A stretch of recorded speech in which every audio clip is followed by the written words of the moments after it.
diferentes misiones internacionales relacionadas con la defensa de los derechos humanos y la persecución de crímenes internacionales, es vicepresidente de la Asociación Pro Derechos Humanos de España y ha sido director de la Cátedra de Derechos Humanos de la Universidad Antonio de Nebrija y es miembro honoris causa de la Barra y Colegio de Abogados de Ciudad Juárez. Evidentemente estamos otra vez ante un individuo muy impresionante y una persona realmente excepcional que nos va a ilustrar en este sentido pues su visión desde el ejercicio de la abogacía en favor de los derechos humanos. Sin más, le cedo la palabra. Muchas gracias por tu amable presentación y muchas gracias también a la Universidad Complutense, a la Facultad de Derecho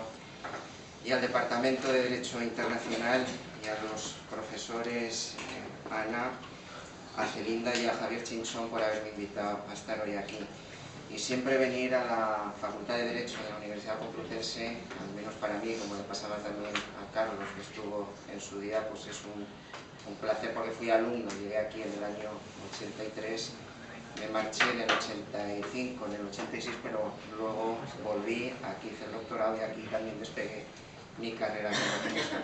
Pero sin lugar a dudas, por avatares de la vida, de los cuales muchas noches cuando llego a casa sí me arrepiento por el cansancio, por las contradicciones que te plantea la vida, desde hace ya muchos años el 80% de mi actividad la vengo dedicando prácticamente en exclusiva a la abogacía, pero desde luego nunca he dejado también la academia porque creo que es importante. Y en este sentido, cuando estaba escuchando a Carlos Casadevante, al profesor Casadevante en su intervención anterior, pensaba yo si el 10, porque me acuerdo perfectamente de octubre de 1983, cuando pisé esta casa por primera vez en primero de Derecho en un grupo por la tarde, si me dijeran que hoy iba a estar aquí y hablando de lo que estoy hablando y desde luego la experiencia y todo lo que he vivido en estos últimos años, pues pensaría que si hubiera una bola mágica, una varita mágica que se habría vuelto loco.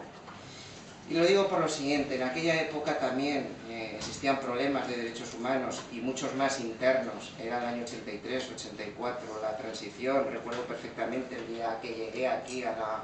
facultad, me tocaba en la sala de un policía, mi primera clase, un policía por supuesto secreto, me estuvo explicando allí una serie de circunstancias, carteles, había violaciones de derechos humanos en España, había torturas en las prisiones, en las comisarías, no se respetaban las reglas del proceso debido, etc. Y en aquellos días, pues también, por ejemplo, en mi experiencia veíamos en la televisión, en los medios de comunicación, otros compañeros con los que luego el azar me ha hecho, yo he tenido la suerte de trabajar con ellos y seguimos haciéndolo, con Pepe Galán, con Jaime San de Bremón, entonces y con tantos otros en aquella época que eran nuestros ídolos, igual que nos gustaban a los que somos del Real Madrid, pues Amancio, también, por ejemplo, digo Amancio, de los jugadores de entonces, en aquella época también teníamos nuestros abogados preferidos y decíamos, yo si algún día termino la carrera, que nos costaba terminarla por otros motivos, que tenía mucha culpa el bar que estaba aquí debajo, pues y el bar que estaba ahí, supongo que seguirá estando, eso, decíamos que yo quería ser como ellos, ¿no?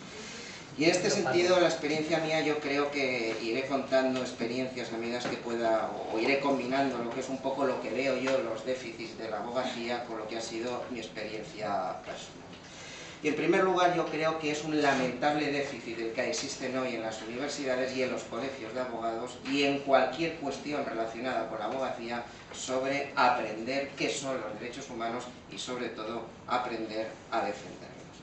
El derecho penal internacional y el derecho internacional de los derechos humanos, como se nos decía hace un momento por el profesor Casadevante, y ahí está escrito en su excelente manual, el cual también recomiendo, la violación del núcleo fundamental de los derechos humanos a través de genocidios, de crímenes contra la humanidad, de desapariciones forzosas, de torturas, etc., ha ido internacionalizando el crimen y desde luego ha ido internacionalizando también, no solo nacionalizando, la defensa de los derechos humanos.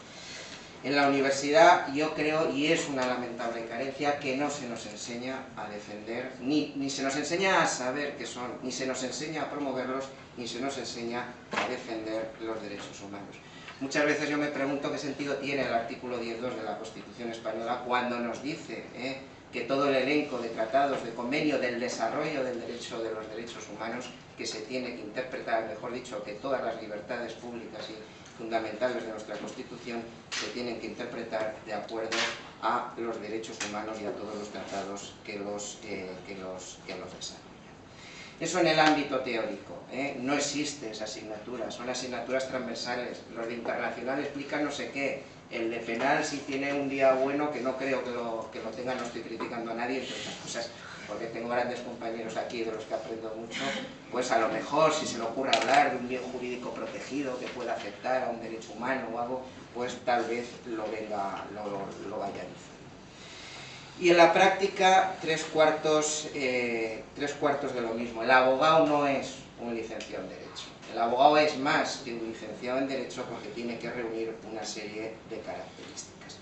Y en ese sentido yo encuentro también, y así lo venimos denunciando a colegios de abogados, etcétera, una carencia absoluta y una necesidad de formar a abogados competentes en la práctica en materia de derechos humanos. Nosotros en la Asociación Pro Derechos Humanos de España, para que os hagáis una idea, en la cual presidí yo hasta hace 2 años, ahora soy vicepresidente, nos empeñamos junto con otra universidad, en este caso con la Carlos III, y pudimos implantar las clínicas jurídicas.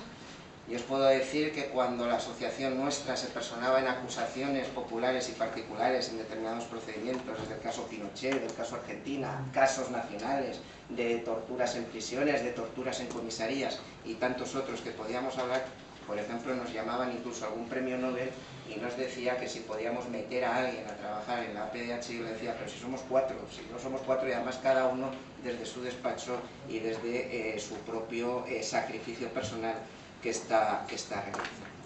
Y nosotros implantamos las clínicas jurídicas porque nos preocupaba que en España, a diferencia de otros países, no existiera esa formación por la Carlos III. Y nos empeñamos en que hubiera profesores sensibilizados, pero no solo juristas, no solo el teórico, sino también el práctico, como digo yo, el que gasta media suela de zapato al menos cada mes o cada 2 meses por los tribunales, por los juzgados, por las prisiones y por todos los lugares donde se opera el derecho.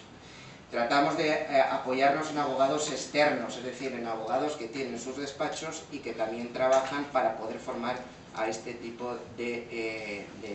personas. En ese sentido,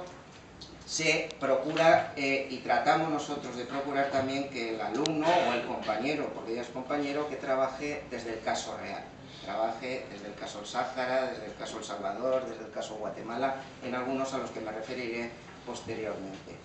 También en ese sentido el alumno se tiene que ir familiarizando no solo con lo que tenemos en derecho nacional o el derecho interno, sino el derecho internacional, con los dictámenes, con la jurisprudencia del Tribunal Europeo, de la Corte Interamericana, de la Comisión Interamericana y de tantos otros lugares que se puedan desarrollar.